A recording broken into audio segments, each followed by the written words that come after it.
আসসালামু আলাইকুম বন্ধুরা, কেমন আছো সবাই? আশা করি আল্লাহর রহমতে খুব ভালো আছো।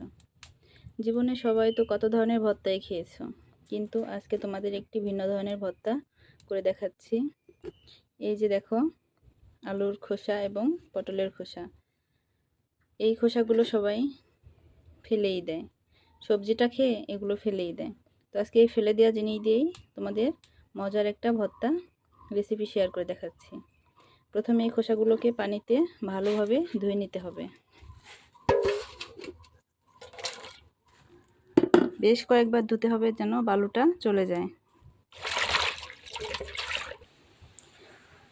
3-4 বার ধোয়ার পরে পানিটা একদম স্বচ্ছ দেখাচ্ছে। এখন এই খোসাগুলো কড়াইতে দিয়ে দেব।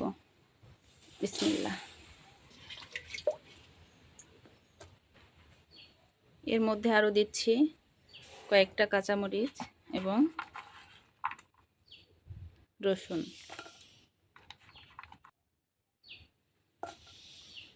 এখন এটাকে সিদ্ধ করার জন্য একটু পানি দিয়ে দেব।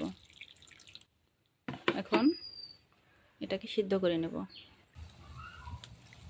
যে পানিটা দিয়েছিলাম সে পানিতে বলক চলে আসছে। এখন একটু নেড়ে চেড়ে ঢাকনা দিয়ে ঢেকে দেব ভালো সিদ্ধ হওয়ার জন্য।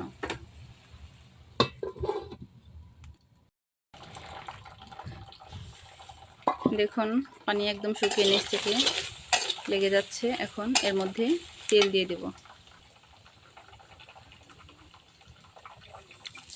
এই তেলটা দিয়ে এখন একটু ভাজা ভাজা করে নেব। এভাবে নেড়ে চেড়ে একদম পোড়া পোড়া করে নিতে হবে, তাহলে ঘ্রাণটা ভালো আসবে। এর মধ্যে সামান্য কালো জিরা দেওয়া যেতে পারে, কিন্তু অনেকে আবার কালো জিরা খেতে এর মধ্যে পছন্দ করে না, তাই আমিও দিলাম না। বা কারো বাড়িতে বিলাতি ধনেপাতা থাকে, এর সাথে সেই ধনেপাতাটাও দেওয়া যায়, কিন্তু ওই পাতা বা কালো জিরা ভর্তা তো আলাদা করে করা যায়। তাই আজকে এই দুটি খোসা দিয়েই ভর্তা করে দেখাচ্ছি আপনাদের।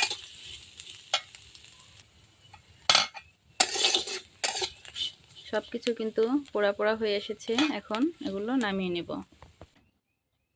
এখন এটাকে শিলপাটায় বেটে নেব, কারণ যে কোনো ধরনের ভর্তাই যেগুলো আর কি বাটতে হবে সেগুলো ব্লেন্ডার করার থেকে পাটায় বেটে নিলে কিন্তু মজাটা বেশি হয়।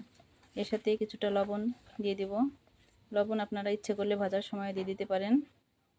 এখন এটাকে বেটে নেব। বেটে নেওয়া শেষ।